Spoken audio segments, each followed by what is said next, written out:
விஜய் வந்து என்ன பண்ணுறாரு, ராகுவ வச்சு வந்து நம்ம பசுபதி கிட்ட பேசி வந்து அந்த பத்திரத்தை வாங்கிடுறாரு. அதனால் பத்திரம் வந்து கிடைச்சதால வீடும் வந்து மீட்டதால் வந்து ரொம்ப சந்தோஷப்படுறாங்க நம்ம சாரதா வந்து விஜயை ரொம்ப பாராட்டுறாங்க. அதே மாதிரி எல்லாருமே வந்து மாப்பிள்ளைங்களாம் கிடச்சது ரொம்ப வந்து எனக்கு வந்து தங்கமாக கிடச்சிருக்காங்க அப்படின்னு சொல்லிட்டு பாராட்டிகிட்டு இருக்காங்க. விஜய் தான் இதுக்கெல்லாம் காரணம்னு சொல்லிட்டு 2 பேரும் சொல்கிறதால விஜய்கிட்ட வந்து தேங்க்ஸ் சொல்கிறாங்க சாரதா. இதையெல்லாம் பார்க்கும்போது செமையை காண்டாடுறாங்க நம்ம வந்து கங்கா. எந்த சூழ்நிலையில் இங்கே விஜய் வந்து எல்லாருக்கிட்டையும் நல்லா பழகிறதும் எல்லா விஷயத்தையும் பார்த்து செய்கிறதும் சாரதா அவங்கள பாராட்டுறதையுமே கங்கா பார்த்துட்டு மனசு வருத்தப்படுறாங்க. நம்ம வீட்டுக்காருக்கு வந்து அதில் அங்கீகாரம் அம்மா கொடுக்கல அப்படின்னு சொல்லிட்டு ஃபீல் பண்ணிகிட்ருக்காங்க. இந்த சூழ்நிலையில் இங்கே என்ன பண்ணுறாங்க, நம்ம காவேரியோட வயிறு வந்து கொஞ்சம் நல்லா பெருசாக இருக்குது. அதை கண்ணாடியில் பார்க்குற காவேரி என்ன பண்ணுறாங்க, விஜயை கூப்பிட்டு எங்கே ஓடி வாங்கன்றாங்க. என்ன காவேரி அப்படின்னோட அப்படியே கையெடுத்து தன்னோட வயிற்றில் வச்சு காட்டுறாங்க. உங்களுக்கு என்ன தெரியுது அப்படி சொன்னோன்னே லைட்டாக இப்போ பாருங்கள் சொல்லிட்டு இந்த சைடு அந்த சைடு வச்சு காட்டுறாங்க. பார்த்தா குழந்தை அப்படி நெளியிறது லைட்டாக தெரியுது. காவேரி அப்படி சொல்லிட்டு உருகி போகிறார் விஜய். உடனே வந்து தெரியுதா உங்களால் வந்து அதை உணர முடியுதா அப்படின்னு சொல்லிட்டு கேட்குறாங்க. அப்படியே தன்னையும் மறக்கிறார் விஜய். காவேரி ரொம்ப உணர்வுபூர்வமாக இருக்குடி, அப்படி என்னால் இது என்ன சொல்கிறதே தெரில காவேரி அப்படின்னோட எனக்கு காலையில் தாங்க அப்படி ஆச்சு. ஒரு வேளை என்னோட பிரம்மையோ நினச்சிட்டு நான் விட்டுட்டேங்க. அப்புறம் பார்த்தா லைட்டாக ஏதோ வந்து ஊறுற மாதிரி இருந்தது. அதுக்கப்புறம் தான் எனக்கு மத்தியானத்துலேருந்து நல்ல உணர்வாக ஏற்படுச்சுங்க. நான் அம்மா கிட்ட சொன்னேன்னா, ஆமாடி இப்போ தான் கொஞ்சம் கொஞ்சமாக வந்து தெரிய ஆரம்பிக்கும், இன்னும் 2 மாதம் இன்னும் நல்லா தெரியும், அதனால் இப்போ உனக்கு வந்து லைட்டாக இருக்கா அப்படின்னு சொல்லிட்டு கேட்டுட்ருக்காங்க.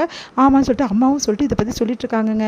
இப்போ தாங்க எனக்கு உங்ககிட்ட காட்டும் போல தோணுச்சு, இப்போ எப்படிங்க இருக்குன்னு அப்படியே வந்து தன்னையே மறந்து போயிடுறார் விஜய். காவேரி கிட்ட பேசாமல் அப்படியே கண்ணை மூடி வந்து கையை அப்படியே அவங்களோட வயிற்றில் வச்சுட்டு அப்படியே வந்து உணர்றாரு.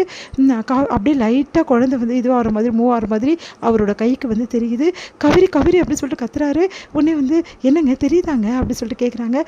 நல்லா தெரியுது காவேரி அப்படி சொல்லிட்டு அழறாரு. ஏங்க அழறீங்கன்னு இந்த விஷயத்தை என்னால் எதுவுமே பண்ண முடியல காவேரி. எப்படி இருக்குல்ல, ஒரு உயிர் வந்து உங்ககிட்ட வளருது, அந்த உயிரோட வந்து அப்படியே வந்து அசைவுகள் வந்து கையில் தெரியுது, எப்படி இருக்குது காவேரி, இதெல்லாம் கடவுளோட படைப்பு காவேரி, உண்மையிலே என்னால் என்ன செய்யுதுன்னு தெரில, எதுவுமே சொல்ல வார்த்தைகளே இல்லை அப்படின்னு சொல்லிட்டு அழுகுறாரு விஜய். அப்படி சொல்லிட்டு அப்படியே கட்டி பிடிச்சிட்டு காவேரி வந்து அழறாங்க. கவலைப்படாதீங்க அப்படின்றாங்க. இந்த மாதிரி தானே என் அம்மாவும் என்னை சுமந்திருப்பாங்க இல்லை காவேரி அப்படின்னு அப்படியே வந்து அழறாங்க.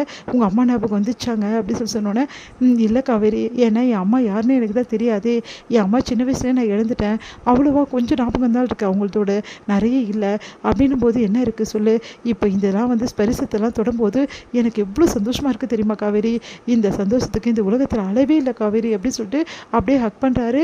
வயிற்றில் வந்து அப்படியே கிஸ் பண்ணுறாரு. தேங்க்ஸ் காவேரி அப்படின்றாரு. எதுக்குங்க, பின்ன எவ்வளோ பெரிய விஷயத்தை எனக்கு நீ கொடுத்துருக்க தெரியுமா, நான் அவ்வளோ பெரிய சந்தோஷத்தை எனக்கு அள்ளி கொடுத்துருக்கடி அப்படின்னு சொல்லிட்டு கட்டிக்கிறாரு. இங்கே வந்து என்ன பண்ணுறாங்க, காவேரி விஜய் வந்து சந்தோஷமாக வந்து பேசிகிட்டு இருக்காங்க. இதுக்கப்புறம் எப்போ வந்து அதிகமான மூமெண்ட்டு தெரியுமா காவேரின்னு சொல்லிட்டு கேட்டுட்ருக்காரு. ஏங்க 7-8 மாதத்துலாம் இன்னும் நல்ல மூமெண்ட்டு தெரியுமா, வளகாப்பு நடத்துவாங்கள்ல, அப்போ கையில் அந்த வளையல் இருக்கும்ல, அந்த வளையலோட சத்தத்தில் இன்னும் அதிகமாக குழந்தை வந்து உலாவுமாங்க அப்படி சொன்னோன்னே சரி வளகாப்பு இப்போ நடத்திடுவோம் அப்படின்றார் விஜய். என்னங்க சொல்கிறீங்க, ஆமாம் காவேரி உனக்கு வளகாப்பு நடத்தி பார்த்துருவோம், அப்போ குழந்தை இன்னும் நல்லா ஃபாஸ்ட்டாக வந்து வயிற்றில் மூவ் ஆகும்ல அப்படின்னு சொன்னோன்னே இது வந்து அம்மா கிட்ட நான் வேணால் கேட்டு பார்க்குறேங்க, சரி கேட்டு பார்த்துட்டு சொல்லு, உடனே சூப்பராக வளகாப்பு ரெடி பண்ணிடுவோம், செம்மையாக நடத்துகிறோம் அந்த ஃபங்க்ஷன் அப்படி சொல்லிட்டு விஜய் போகிறாரு. உடனே சந்தோஷப்படுறாங்க காவேரி. உடனே காவேரி வந்து இந்த விஷயத்தை அவங்க அம்மா கிட்ட கேட்கறதுக்காக வராங்க. அப்போ கரெக்டாக சாந்தி அங்கே வந்துடுறாங்க.